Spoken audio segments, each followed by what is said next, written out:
Hola, soy Mirka Niasoa, estudiante de Derecho en la Universidad Fermín-Toro. En esta ocasión voy a abordar un tema relacionado con el derecho internacional público.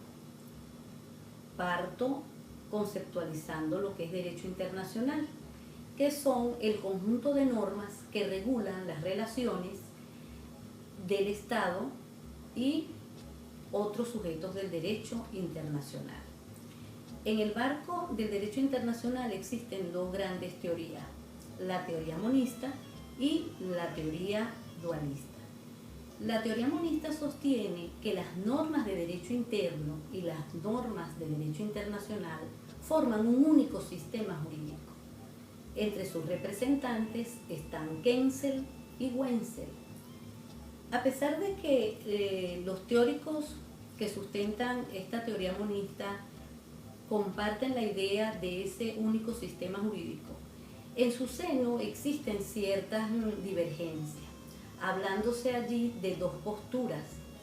Una, que son aquellos teóricos que dan preferencia al derecho interno con relación al derecho internacional, dándosele así primacía al derecho interno. Entre esos teóricos está Wenzel. En el caso de Kells, él junto a otros teóricos le dan entonces preferencia al derecho internacional con relación al derecho interno, dándose entonces la primacía del derecho internacional. Esta teoría sustenta que se puede integrar una norma de derecho internacional al derecho interno de un Estado, pero para ello debe elaborarse la ley de aprobación. Quienes están de acuerdo con la primacía del derecho internacional difieren en esta postura, puesto que ellos plantean que el derecho internacional integra de por sí el derecho interno. Ahora hablemos de lo que es la teoría dualista. Para la teoría dualista no existe un único sistema jurídico, sino que por una parte está el derecho interno y por otra parte está el derecho internacional. Ellos dicen que sus ámbitos, que ellos son diferentes sus ámbitos y los sujetos a los cuales se les aplica.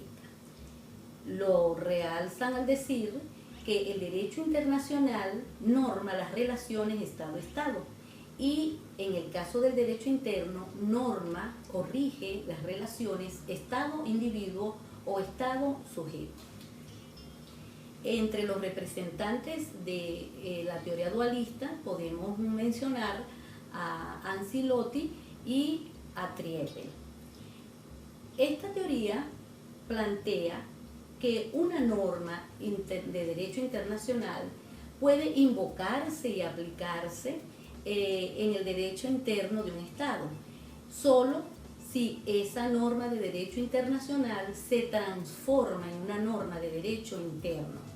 Pero para ello entonces, plantean los teóricos, debe darse dos leyes o deben aprobarse dos leyes.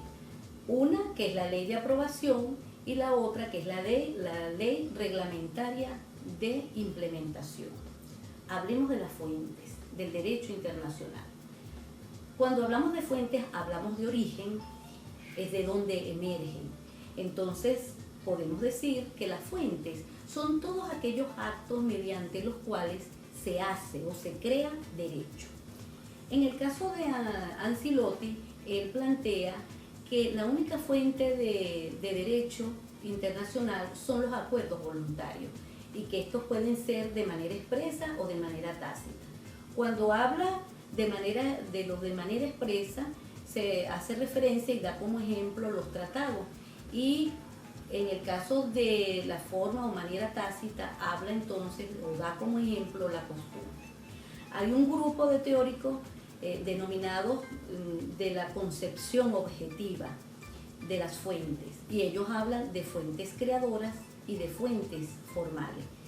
Cuando hacen referencia a las fuentes creadoras dicen que esas son las verdaderas fuentes del derecho internacional, y que cuando hablan de las fuentes formales entonces están representadas según ellos en los tratados y la costumbre. Para Charles Rousseau existen fuentes principales y fuentes secundarias. En el caso de la doctrina, se habla entonces de fuentes directas y de fuentes indirectas. Se habla de fuentes directas y se hace mención a las costumbres y a los tratados o convenios. Y se habla de fuentes indirectas al referirse a documentos internacionales, a opinión de jurisconsultos y asociaciones especializadas, los principios del derecho y también la jurisprudencia internacional. Existe también, al hablar del derecho internacional, existe la Corte Internacional de Justicia. Esta Corte Internacional de Justicia tiene su estatuto, es decir, el estatuto de la Corte Internacional de Justicia. Este estatuto, en su artículo 38, plantea lo relacionado al momento de tener que decidir una controversia entre estados litigantes. De allí que ellos dicen que para poder solucionar y decidir esa controversia deben considerarse las fuentes del derecho internacional. Y citan entonces, primeramente, las convenciones internacionales, sean estas generales o particulares, la costumbre internacional, puesto que es una prueba de una práctica generalmente aceptada como derecho.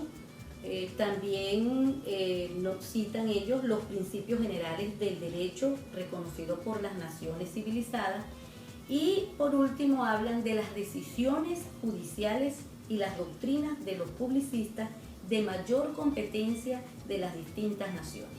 Es decir, que estos son los aspectos que deben ser considerados al momento de tomar una decisión en una controversia que se presente en el área del derecho internacional.